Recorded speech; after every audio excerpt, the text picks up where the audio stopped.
사랑의 주님, 오늘 또 주님의 사랑과 은혜로 주님의 집에 왔습니다.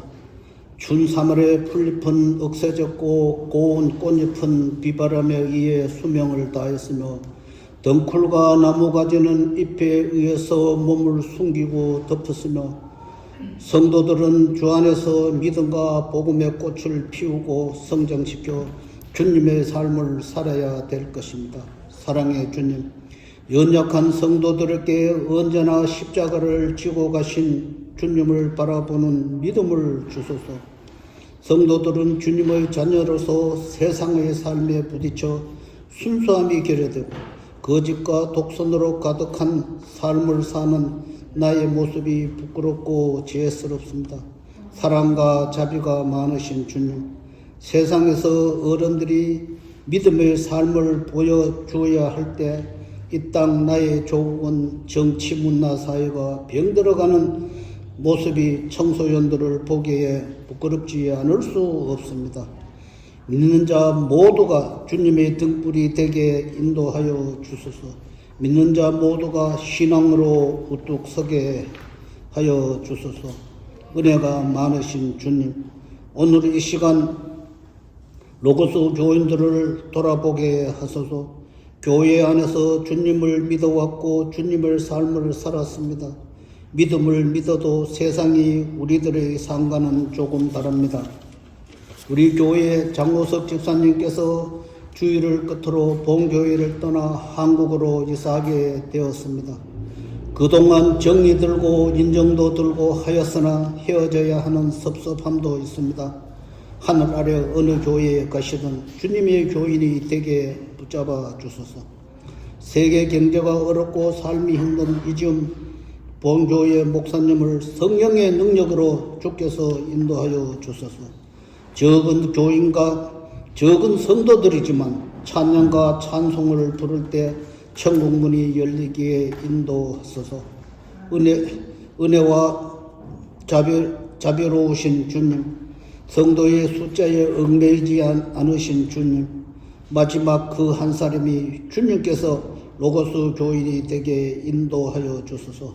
오늘 또 예배의 시종을 주님께 아뢰며 예수님의 이름으로 기도드립니다. 아멘.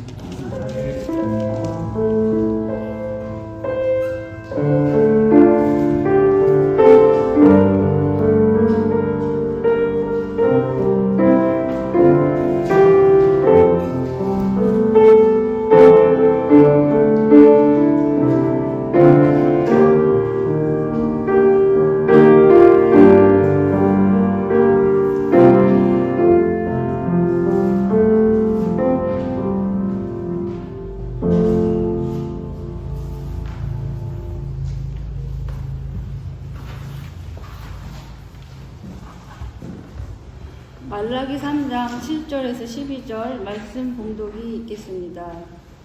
너희 조상 때로부터 너희는 내 규례를 떠나서 지키지 않았다. 이제 너희는 나에게로 돌아오너라. 나도 너희에게로 돌아가겠다. 나 만군의 주가 말한다. 그러나 너희는 돌아가려면 우리가 무엇을 하여야 합니까? 하고 묻는구나.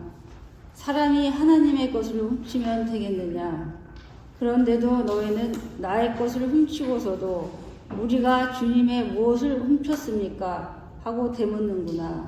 11조와 헌물이 바로 그것이 아니냐. 너희 온 백성이 나의 것을 훔치니 너희 모두가 저주를 받는다. 너희는 온전한 11조를 창고에 들여놓아 내 집에 먹을거리가 넉넉하게 하여라. 이렇게 바치는 일로 나를 시험하여 내가 하늘문을 열고서 너희가 쌓을 곳이 없도록 복을 붓지 않나 보아라. 나 만군의 주의 말이다. 나는 너의 땅의 소산물을 해로운 벌레가 먹어 없애지 못하게 하며 너희 포도밭의 열매가 채 익기 전에 떨어지지 않게 하겠다. 나 만군의 주가 말한다. 너희 땅이 이처럼 비옥하여짐으로 모든 민족이 너희를 복되다고 할 것이다. 나 만군의 주가 말한다.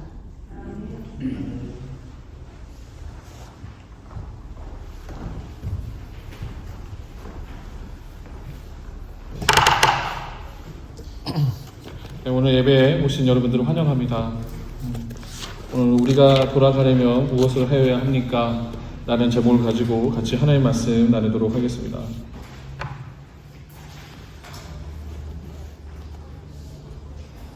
아브라함, 이삭, 야곱으로 이어지는 이스라엘 백성들이 중동 지역에 불어닥친 엄청난 기근을 피해서 이집트로 피난을 했습니다. 당시 이집트는 엄청난 기술과 풍부한 농업 생산력으로 바탕으로 그 지역에서 알아주는 강대국이었습니다. 이스라엘 백성들이 그곳에서 400년간 종살이를 했습니다. 모든 것이 풍족하고 남부러울 것 없는 이집트였지만 하나님의 백성들은 이집트에서 평생을 종으로 살아야 했습니다. 모든 것이 풍족하지만 자유가 없는 삶. 지금 이 세상이 전부라고 생각하는 삶에서 하나님께서는 이스라엘 백성들을 건져내셨습니다. 이제 이스라엘 백성들은 자유인이 되었습니다. 더 이상 이집트에서 노예살이를 하지 않아도 되었습니다. 하지만 자유인으로 사는 그것은 공짜가 아닙니다. 노예살이를 할 때 드러나지 않았던 문제들이 자유인으로 살 때에는 드러나게 됩니다. 자기 스스로 먹고 사는 문제를 책임져야 합니다. 이집트에서 살 때에는 위에서 시키는 것만 하면 되니까 나만 잘하면 되지만 이제 자유인으로 살 때에는 나만 잘해서는 안 되는 거죠. 이제 공동체도 책임져야 합니다. 나만 책임지는 것이 아니라 공동체도 책임을 져야 되는 것으로 바뀌게 되는 거죠. 전에는 10을 벌어서 10을 내가 다 가지게 되었는데 이제 공동체를 지탱해야 하는 부분도 감당해야 합니다. 그뿐 아니라 자유인이 되었지만 어떻게 살아야 될지 모릅니다. 이스라엘 백성들이 출애굽을 하면서 계속해서 이집트에서 해왔던 관습과 이집트의 법과 이집트가 지금까지 자신들에게 가르쳐줬던 그 체계 안에 수능되어 있기 때문에 이제 그 체계를 떠나서 이집트를 떠나서 광야살이를 할 때에는 모든 것을 다 새로 배워야 되는 것이죠. 예전에는 시키는 대로 이렇게 살라는 대로 살았지만 이제는 모든 것을 내가 결정해야 됩니다. 혼란스럽습니다. 곳곳에서 불평과 원망이 쏟아져 나옵니다. 하나님께서 이스라엘 백성들의 불평과 원망을 들으셨습니다. 하나님께서 이스라엘 백성들을 신의 산으로 부르셔서 10계명을 주셨습니다. 모세가 하나님께 10계명을 받으러 간 사이에 이스라엘 백성들이 불안해합니다. 불안한 이스라엘 백성들은 이집트 사람들이 섬기던 금송아지를 불러냅니다. 하나님께서 계명을 주시는 그 시간 불안한 이스라엘 백성들은 예전에 살던 모습으로 되돌아가려고 합니다. 이런 모습들은 우리 신앙인들의 삶 가운데서도 종종 관찰할 수가 있습니다.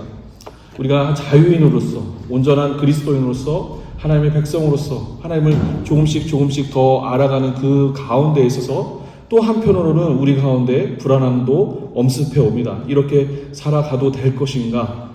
그때 우리는 과거의 모습으로 되돌아가려고 한다는 것이죠. 이스라엘 백성들이 지금까지 살던 방법과 하나님의 말씀 가운데서 충돌이 일어나게 됩니다. 역설적으로 이스라엘 백성들이 이집트에서 살던 방법을 계속해서 고수하면 고수할수록 하나님의 형상과 하나님의 말씀과 멀어져 갑니다. 세상의 방법은 그럴싸하기도 하고 익숙해서 편하기도 하지만 결국은 서로가 서로를 증오하고 내 편 아니라 내 편만 있는 서로 그렇게 이 편, 저 편으로 나누는 세상으로 도래하고 맙니다. 서두가 길었습니다. 제가 서두를 길게 이야기한 것은 오늘 본문 7절 때문입니다. 한번 다시 7절 한번 보시기 바랍니다. 너희 조상 때로부터 너희는 내 규례를 떠나서 지키지 않았다. 하나님께서 이스라엘 백성들에게 10계명을 대표로 할 수 있는 율법을 주셨어요. 율법을 주신 이유는 이스라엘 백성들로 하여금 이 율법으로 인하여서 얽매이고 귀찮고 힘들게 하시기 위해서 율법을 주신 것이 아닙니다. 하나님께서 율법을 주신 것은 당시 사회에서 율법을 통해서 이스라엘 백성들이 하나님의 형상을 지킬 수 있게 하시기 위해서요. 한번 이집트를 한번 생각을 해보세요. 이집트에는 이스라엘 백성들이 종으로 있었어요. 종 위에 그 종들을 다스리는 사람들이 있었고 그 위에 또 다른 사람들이 있고 또 다른 사람들이 있고 이 피라미드의 계급 구조 가운데 살고 있었어요. 근데 하나님께서 이 세상을 창조하셨을 때에는 어느 누가 누구를 지배하라고 하지 않으셨어요. 하나님께서는 남자와 여자를 창조하셨을 때에도 동등하게 창조하셨어요. 아담의 갈비뼈를 취해서 하나님께서 하와를 창조하셨다는 것은 동등성을 이야기하는 거예요. 여자가 남자에게 속해 있는 것을 이야기하는 것이 아니라 동등하다라는 거예요. 하나님께서는 그래서 그 창조하신 세상을 보고 보시니 좋았더라고 말씀하세요. 심지어는 동물도 식물도 다스리고 번성하라고 우리 성경에는 되어 있지만 실제적인 의미는 매니지먼트하는 거예요. 잘 보존하고 관리해서 하나님께서 창조하신 그대로 잘 아껴라, 잘 관리하라. 하나님께서 이렇게 창조하신 것이죠. 하지만 가인의 죄로 아담과 하와의 불순종으로 인하여서 이 세상 가운데 죄가 들어오고 그리고 나중에 그 가인의 불순종으로 인하여서 죄가 점점 더 증폭되어지고 커져갑니다. 이후 창세기 5장을 보면 그 약육강식의 세상이 더욱더 아주 점화되어지고 점점 더 커져가는 모습이 잘 나와 있어요. 결과적으로 하나님께서는 이스라엘 백성들을 출애굽하게 하신 뒤에 새 계명을 주셔서 하나님의 형상을 회복하게 하시려 했습니다. 그래서 율법은 이스라엘 백성들이 하나님의 형상을 지킬 수 있게 하는 아주 유일한 방법이었어요. 이스라엘 백성들이 십계명을 지킴으로써 서로를 존중하고 서로를 똑같이 대우할 수 있는 것이었습니다. 땅을 지파별로 나눠주신 것도 그렇습니다. 각 지파별로 이 12지파에게 11지파에게 동일하게 땅들을 나눠주시고 레위 지파는 다른 11지파를 섬기는 일들을 할 수 있게끔 도피성을 주심을 통해서 예배의 기능을 하게 하셨습니다. 또 그뿐만이 아니죠. 50년마다 희년 제도를 두셨어요. 희년을 두어서 50년이 지나고 나면 하나님께서 처음 지파별로 땅을 나눠주신 원래의 모습대로 돌아가게 하신 것도 조상의 실수가 후세로까지 이어지지 않도록 하나님께서 만들어 주신 거였어요. 그래서 이론상으로 희년이 가까울수록 땅값은 떨어지는 거고 희년이 지나고 나서 그 첫 번째 해에는 땅값이 비싸는 거예요. 그리고 한 세대가 잘못을 했더라도 그 다음 세대에서는 다시 리커버리 되게끔 하신 것이 하나님의 법칙이었습니다. 그런데 오늘 본문 7절을 보면 하나님께서 이스라엘 백성들에게 말씀하시기를 너희가 조상 때부터 내 규례를 떠나서 지키지 않았다라고 말씀하십니다. 실제로 성경에는 희년 제도가 잘 나와 있지만 신학자들이 열심히 연구하고 문헌들을 분석해 볼 때에는 이스라엘 가운데에서 희년이 실행되었다라는 증거가 잘 나타나 보이지 않아요. 그러니까 그만큼 하나님의 백성들 역시도 하나님의 말씀을 지키는 것이 쉽지 않았다라는 거예요. 자, 근데 이런 희년 제도뿐만이 아니라 성경을 읽어보면요, 이스라엘 백성들이 하나님께서 주신 율법을 지키지 않은 부분들이 굉장히 많이 나옵니다. 예를 들어서 사사기를 한번 생각해 보시기 바랍니다. 사사기 21장 25절을 보면 이렇게 이야기하고 있어요. 사람들이 저마다 자기의 뜻에 맞는 대로 하였다라고 말하고 있어요. 이어지는 룻기 역시 마찬가지입니다. 이 나오미와 룻이 모압에서 돌아오지만 보아스를 제외하고는 어느 누구도 나오미와 룻을 환대하지 않아요.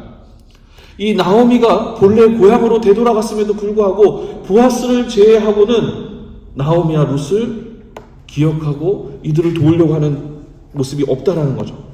그뿐 아니라 자신들이 해야 할 의무조차도 행하지 않습니다. 그러나 본격적인 악행은 왕들이 등장하는 시대에 더 커집니다. 사사기 21장 25절에서 이스라엘에 왕이 없어 사람들이 자기의 뜻에 맞는 대로 하였다라고 말하고 있지만 정작 왕이 있는 시대에는 사사들의 시대보다 더 악독했어요. 왕이 정권을 갖고 있었기 때문에 왕이 무소불위의 권한을 갖고 있었기 때문에 그것으로 하나님의 말씀을 지키지 않았어요. 이스라엘의 최대 왕이었던 사울은 처음에는 너무나도 겸손하고 좋은 왕이었지만 시간이 지나면서 율법을 어기고 다윗을 죽이기 위해서 갖은 노력을 다합니다. 처음에는 나같이 가장 막내 중에 막내, 베냐민 지파 중에 가장 나 같은 사람도 어떻게 하나님의 이 백성들을 다스리는 왕이 될 수 있을까요? 라고 했었던 사울 왕이었지만 시간이 지남에 따라서 어떻게든지 자신의 아들들에게 왕위를 물려주기 위해서 목숨을 다하고 최선을 다하고 어떻게 해서든지 다윗을 죽이고자 하는 모습들이 있었다는 거죠. 다윗 역시 마찬가지입니다. 내 이웃의 것을 탐내지 말라라는 계명을 어깁니다. 심지어 우리아의 아내 바세바를 아내로 맞아들이기 위해서 우리아를 전쟁터에 가장 앞장서서 보낼 수 있는 최전방으로 보내버리는 노력을 합니다. 만약 나단 선지자의 경고가 없었더라면 다윗은 더 무너졌을 것입니다. 솔로몬은 어떻습니까? 지혜로운 왕으로 알려진 솔로몬이었지만 솔로몬은 평생 왕궁을 짓다가 삶을 마감했을 정도로 하나님의 말씀을 지키지 않았어요. 성전보다 자신의 왕궁을 짓는 것이 더 오랜 시간이 걸렸어요. 그 결과 솔로몬이 죽고 난 뒤에 이스라엘은 유다와 북이스라엘로 갈라지게 되었어요. 그 원인은 솔로몬이 백성들을 착취해서 계속해서 왕권을 강화하는 작업을 했기 때문에 이스라엘의 왕은 다른 이방 나라의 왕과 같은 왕이 아니라 이스라엘 백성들을 잘 섬기고 보살피고 하나님의 뜻대로 하게끔 하는 역할이어야 되는데 그런 행동들을 하지 않았기 때문에, 즉 율법을 어겼기 때문에, 말씀을 지키지 않았기 때문에 결국은 나라가 두 쪽으로 나눠지게 된 것입니다. 한 사람 더 이야기해 보도록 하겠습니다. 우리가 나봇의 포도원을 빼앗은 아합 왕, 그 아합 왕을 우리가 한번 또 생각해 볼 수 있습니다. 또 그의 아내 이세벨이 있습니다. 하나님의 계명을 지키기 위해서 조상 대대로 내려온 포도원을 팔지 않겠다라고 말하는 나봇을 아합 왕과 이세벨은 온갖 방법을 동원하여 포도원을 빼앗고 자신의 땅을 더욱 크게 늘립니다. 이 외에도 수많은 사례들이 있습니다. 즉 7절에서 하나님께서 이스라엘 백성들에게 말씀하신 너희는 내 규례를 지키지 않았다는 말씀은 그냥 하나님께서 하신 말씀이 아니라 이스라엘 백성들이 왜 포로 생활을 하고 있는지에 대한 평생의 의구심에 대한 하나님의 응답입니다. 그러니까 우리가 왜 포로로 끌려왔는가? 우리가 왜 포로로 끌려와서 지금 이렇게 고생을 하고 있는가? 우리가 하나님을 향해서 열심히 예배도 드리고 물질도 드리고 하지만 왜 우리가 예루살렘으로 돌아가지 못하고 이스라엘이 다시 재건되지 못하고 왜 우리 가운데 있을까? 라고 했었을 때 하나님께서는 너희가 규례를 지키지 않았다라고 말씀하심을 통해서 이스라엘 백성들이 여전히 심판 가운데 있음을 말씀하고 계신 것입니다. 포로 생활은 자유가 없습니다. 집으로 돌아가고 싶어도 돌아갈 수 없습니다. 무엇보다도 이스라엘 백성들이 온전한 대접을 받을 수 없습니다. 바벨론과 페르시아 전쟁에서 패한 이스라엘 백성들을 환영하고 친절하게 대하는 사람들은 없습니다. 당연히 이스라엘 백성들이 힘이 듭니다. 하지만 오해하지 말아야 할 것은 이스라엘 백성들이 포로 생활 때문에 힘든 것이 아닙니다. 삶은 원래 다 힘들고 어려워요. 그거 모르는 이스라엘 백성들이 아니에요. 이스라엘 백성들이 진짜 힘든 것은 희망이 사라졌기 때문입니다. 포로로 끌려와서 성전도 재건축하고 예루살렘 성벽도 재건했는데 이스라엘 나라를 회복시켜 주시지 않았기 때문에 힘든 것입니다. 예배도 다시 드리게 되었고 성벽 재건을 통해서 이방 족속과 이스라엘과의 경계도 명확하게 되었는데 다윗과 솔로몬의 나라가 회복이 안 되는 것입니다. 그러니까 지치고 힘이 든 것입니다. 그런데 가만히 생각해보면 오늘 이 시대도 이와 크게 다르지 않습니다. 오늘 이 시대처럼 많은 그리스도인들이 힘들다고 말하는 시대를 교회사에서 찾아보기 힘들 정도로 오늘날 많은 그리스도인들이 신앙생활의 힘듦을 이야기합니다. 솔직히 2000년 기독교 역사상 말씀이 이렇게 흥황하고 찬양이 넘치고 교회 다니기 가장 좋은 시기가 없었습니다. 우리가 예수 그리스도를 믿음으로 예수 그리스도를 주로 고백하고 그 고백한 대로 예수 그리스도의 우리를 위해서 십자가상에서 죽으심과 부활함을 믿는 우리 기독교가 시작된 2000년 동안 지금처럼 말씀이 넘쳐나고 찬양이 넘쳐나지만 지금처럼 신앙생활을 하는 그리스도인들이 요새 너무 신앙생활 하기 힘들어 라고 할 때가 없었다는 거죠. 많은 그리스도인들이 신앙생활에 회의를 느끼고 있습니다. 52주 예배를 드리고 봉사하고 그리스도인으로서 애를 쓰는데 신앙생활에 회의가 듭니다. 잘 하고 있나? 나는 이렇게 신앙생활을 했는데 내 자녀들은 하나님을 떠나서 살게 되지 않을까? 아무리 열심히 신앙생활을 해도 계속해서 허전합니다. 이런 상태가 말라기의 상황이었고 오늘 이 시대의 상황이기도 합니다. 모두가 어떻게 해야 할지 몰라 서로가 묻는 시대입니다. 어떻게 해야 할까요? 지난주에 우리 교회에서도 한번 읽었었던 책이 있었죠. 본질이 이긴다. 그 김강성 목사님, 울산 나진단 침례교 목사님이 오셔가지고 2박 3일 동안 같이 교제하는 시간이 있었어요. 저도 이제 그 기회 모임에 이제 침례교 목사는 저밖에 없었기 때문에 제가 이제 참여를 종용 받아가지고 그 모임에 가서 같이 골든이어스 파크에 가가지고 라면을 먹으면서 우리 기독교의 미래는 어떻게 될 것인가 뭐 이런 얘기를 했어요. 서로가 묻는 거죠. 우리 어떻게 해야 될 것인가? 앞으로 목회는 어떻게 되어지고 교회들은 어떻게 되어지는 것인가? 지금 교회들이 성도들이 얼마나 많은 사람들이 신앙생활을 떠나고 있는가? 뭐 이런 여러 얘기들을 했어요. 서로가 묻고 답하고 그런 시대 가운데 있었어요. 이 다시 7절을 보면요. 하나님께서 이스라엘 백성들이 내 규례를 떠나서 지키지 않았다라고 말씀하고 계세요. 그리고 나서 하나님께서 이스라엘 백성들에게 돌아오라고 말씀하십니다. 그러니까 이 7절에서도 이스라엘 백성들이 계속해서 사실은 하나님께 묻고 있었던 거예요. 왜 하나님 우리가 이렇게 됐습니까? 왜 이런 어려움이 우리 가운데 있었습니까? 라고 했었을 때 하나님께서 하신 말씀은 너희가 내 규례를 지키지 않았다라는 거예요. 그러니까 우리가 목사들이 같이 모여서 이런저런 얘기를 하더라도 결국적인 그 결론은 하나로 도달해요. 우리가 하나님의 규례를 잘 지키지 않았다라는 거예요.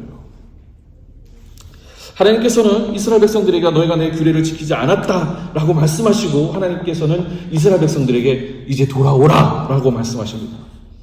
하나님의 말씀을 들은 뒤 이스라엘 백성들은 우리가 어떻게 해야 합니까? 우리가 어떻게 해야지 하나님께로 돌아갈 수 있겠습니까? 어떻게 해야지 하나님과의 관계가 회복이 되어지고 어떻게 해야지 우리 공동체가 하나님께서 하나님의 백성으로 세우신 것처럼 돌아갈 수 있을까요? 하나님께 묻습니다.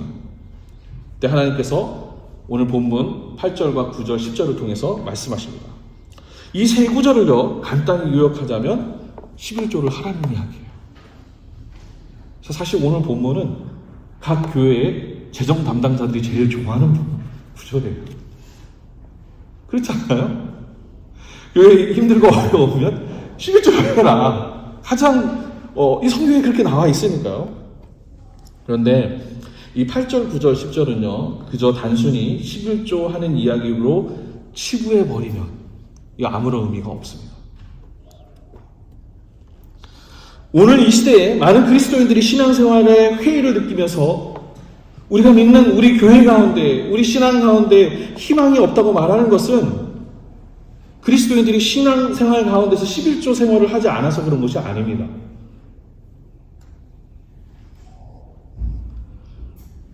저는 아마 기독교 역사상 지금보다 더 11조 생활을 많이 하는 시기가 없었을 거라고 봅니다. 많은 성도들이 11조를 안 해서 우리의 신앙이 쇠퇴되고 연약해지는 것이 아니에요. 말라기를 한번 생각해 보시기 바랍니다. 포로 생활로 힘들었던 이스라엘 백성들이 지치고 힘든 것은 포로 생활이 힘들어서도 아니고 그들이 하나님께 드릴 예배를 소홀히 해서도 아니에요.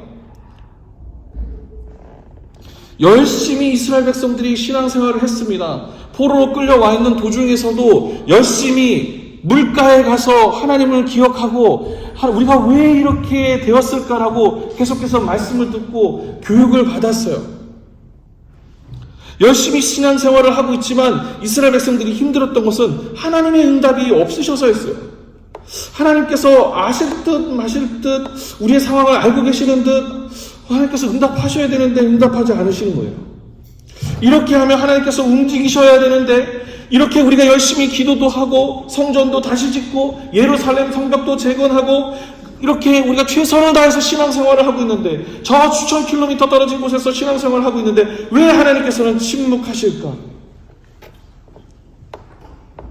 오늘 이 시대에도 많은 그리스도인들이 열심히 신앙생활을 하는데 더 이상 신앙생활을 그만하고 중단해버립니다.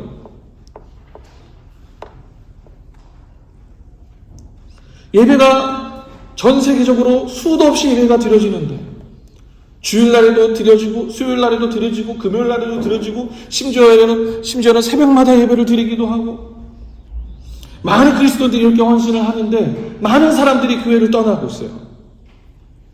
왜 그렇게 됐을까요? 다시 8절부터 10절 한번 살펴보시면요. 8절을 보면 하나님께서는 이스라엘 백성들이 하나님의 것을 훔쳤다라고 말씀하십니다. 9절도 같은 의미예요. 그러면 진짜 이스라엘 백성들이 하나님의 것을 훔쳤을까요? 아닙니다. 이스라엘 백성들은 하나님의 것을 훔치지 않았어요. 넘치도록 하나님께 드렸어요.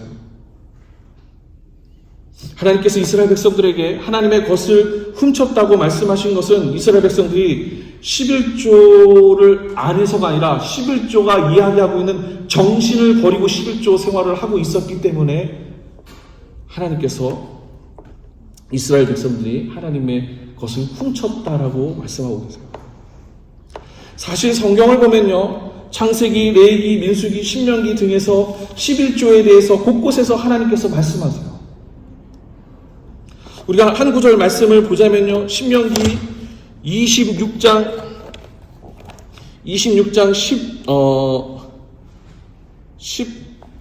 16절을 보면요, 이렇게 나와 있어요. 제가 지금 눈이 잘 안 보여가지고 26장을 보시면 우리는 주님께서 우리에게 명하신 대로 13절입니다. 우리 집에서 성물을 내어 레위 사람과 외국 사람과 고아와 과부에게 다 나누어 주어서 주님의 명령을 잊지 않고 어김없이 다 실행하였습니다. 그리고 12절을 보면 새해마다 11조를 드리는 해가 되면 당신들은 당신들의 모든 소출에서 열의 하나를 따로 떼어서 그것을 레위 사람과 외국 사람과 고아와 과부에게 나눠주고 그들이 당신들이 사는 성 안에서 마음껏 먹게 하십시오. 자, 이 레위기에서 이야기하고 있는 것이 뭐냐면 이 11조의 용도를 이야기하고 있어요. 11조가 어떤 용도라고 이야기하고 있는 거죠? 고아와 과부와 외부 사람들, 나그네족, 그리고 레위 사람들을 위해서 그것을 쓰라고 이야기하고 있어요. 그러니까 무슨 얘기냐면 사회적으로 소외받고 연약한 사람들을 위해서 하나님의 물질을 쓰라고 이야기하고 있는 거예요. 창세기부터 레위기, 민수기, 신명기에서 11조에 대해서 하나님께서 말씀하세요. 핵심은 이스라엘 백성들에게 수입의 10분의 1을 공동체와 함께 나누라고 하는 거예요. 가난한 사람들과 레위인들을 위해서 사용하라는 것이에요. 더 구체적으로 들어가자면 앞서 사사기에서 이야기한 것처럼 이스라엘과 유다에 관련된 이야기한 것들을 한번 생각해 보세요. 11조 자체가 가난하고 연약한 사람들, 그리고 전업으로 하나님을 섬기기 위해 레위인들을 위해서 사용되어지는 것인데 이스라엘 백성들이 희년제도를 무시하고 무턱대고 땅을 늘린다든지 솔로몬처럼 자신의 궁궐보다도 성전보다도 더 크게 화려하게 지으면서 자신의 백성들을 돌보지 않았다든지 다윗처럼 하나님 앞에서는 하나님을 찬양하고 예배하면서 뒤에서는 우리아의 아내 밧세바를 빼앗아 버리는 일들을 했기 때문에 하나님께서 하나님의 것을 너희가 훔쳤다라고 말씀하신 거예요. 우리가 솔로몬에 대해서 이야기를 하면 어떤 기억들을 하냐면 하나님 앞에 1000번제를 드렸다라는 것을 생각을 해요. 하나님 앞에 1000마리의 소를 단번에 드려버린 그 솔로몬, 하나님께서 그렇기 때문에 이 솔로몬에게 축복하고 복 주셨다라고 이야기하고 있지만 하나님께서는 솔로몬을 복 주시지 않으셨어요. 나라를 둘로 쪼개버리셨어요. 다른 사람들의 것들을 수단과 방법을 가리지 않고 얻어내어 11조를 아무리 많이 한들 하나님께서는 기뻐하시는 것이 아니라는 거예요. 하나님의 것을 훔쳤다라고 말씀하시는 거예요. 오늘 이 시대도 마찬가지예요. 사실 많은 그리스도인들이 신앙생활에 회의적인 것, 그리고 더 이상 젊은 청년들이 신앙생활을 중단하고 교회를 떠나는 것은 우리가 11조를 하지 않아서 교회 재정이 점점 줄어들고 사람이 줄어들어서가 아니라 이 시대에 교회를 가도 교회 안에서 더 이상 평안을 누리지 못하기 때문에 그래요. 교회를 가도 하나님을 알 수가 없어요. 교회를 가도 내 마음이 자유하고 평안해지는 것이 아니라 교회를 가도 아무것도 누리지 못하는 거예요. 교회에 오면 마음을 위로받고 말씀대로 사는 신앙의 선배들을 통해서 도전을 받고 다시 새 힘을 얻어서 가야 되는데 교회에 오니까 계층이 구별되어 있어요.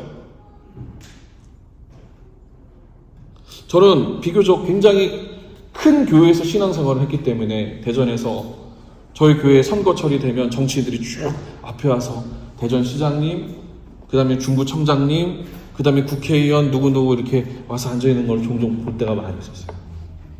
그 자리 뒤로 당직자들이 있고요. 그 다리 뒤로 안수 집사님들이 쫙 자리를 앉아 계시고요. 그 뒤로 교회 중직분들이 쫙 순서대로 앉아 있어요. 저 같은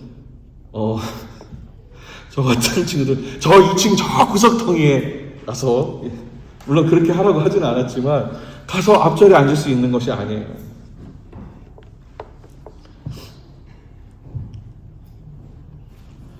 헌금액에 따라서, 교회 오면 계층이 구별되어 있고, 헌금액에 따라서 차별 대우를 받고, 자녀가 어느 대학을 갔는지, 너가 어느 대학을 갔는지에, 교회에 얼마만큼 봉사를 하는지, 결혼을 했는지, 이혼을 했는지, 성적 정책 성향이 어떤지, 사는 동네가 어디인지에 대해서 차별받았기 때문에 신앙생활을 중단하는 거예요.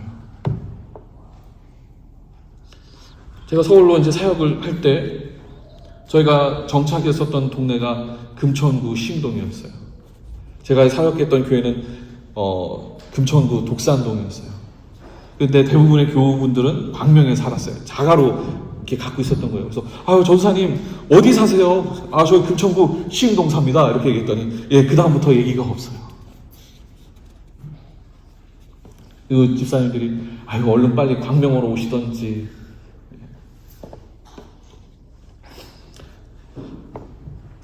하나님께서 이스라엘 백성들에게 창세기부터 말씀하신 11조는 무턱대고 수입의 10분의 1이 아니라 이스라엘 공동체 가운데 소외받고 연약한 이들을 돌보기 위한 10분의 1이었어요.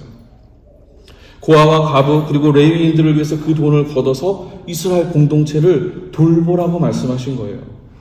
그런데 사사기 시대부터 하나님께서 말씀하신 11조의 이 정신이 사라진 것이에요. 사사기 마지막을 보면 레위인이 도피성에 있지 않고 떠돌아다닙니다. 룻기를 보면 공동체가 작동하지 않습니다. 오늘 이 시대에 전도가 안 되고 교인이 안 늘어난다는 것은 왜 그러냐면 교회에 대한 소문이 좋지 않기 때문에 그래요. 그걸 우리만 모르고 있어요.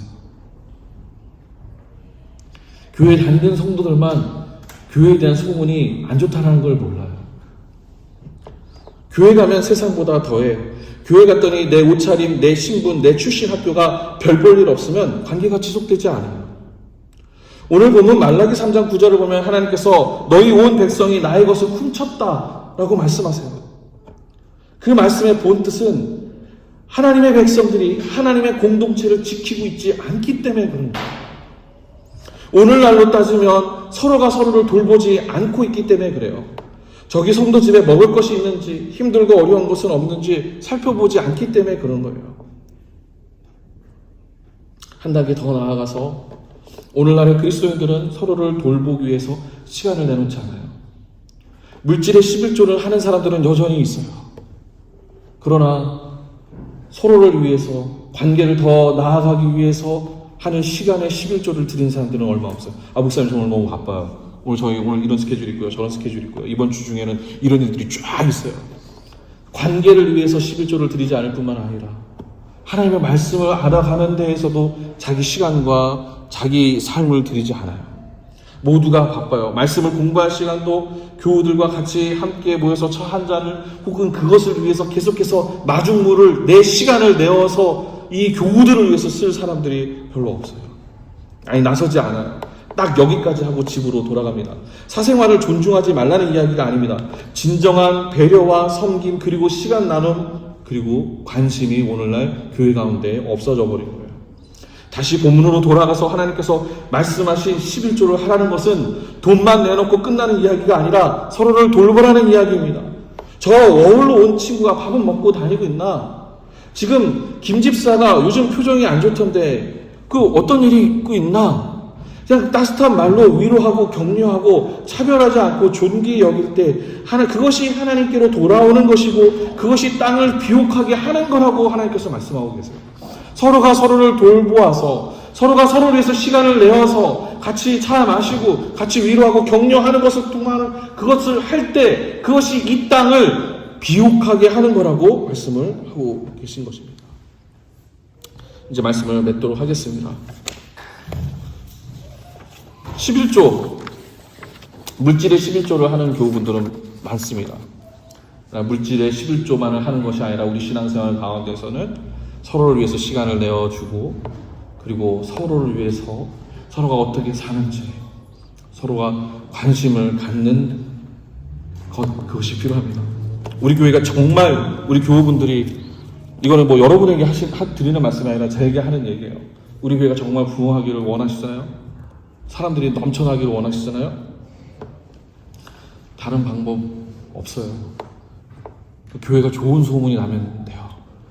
야, 로고스 교회, 뉴웨스트민스터의 로고스 교회를 갔더니 사랑이 넘쳐. 거기 갔더니 나 같은 사람도 환대해주고, 거기 갔더니 우리 가정이 바뀌고, 이런 얘기가 나오면 돼요. 근데 작은 교회가 그게 쉽지가 않아요. 왜요? 작은 교회가 그걸 두려워해요. 한번 깊이 고민하시면서 우리가 어떻게 하면 하나님 앞에 11조를 온전히 드릴 수 있을까? 그것을 고민하시는 저와 여러분이 되시기를 주의 이름으로 축원합니다.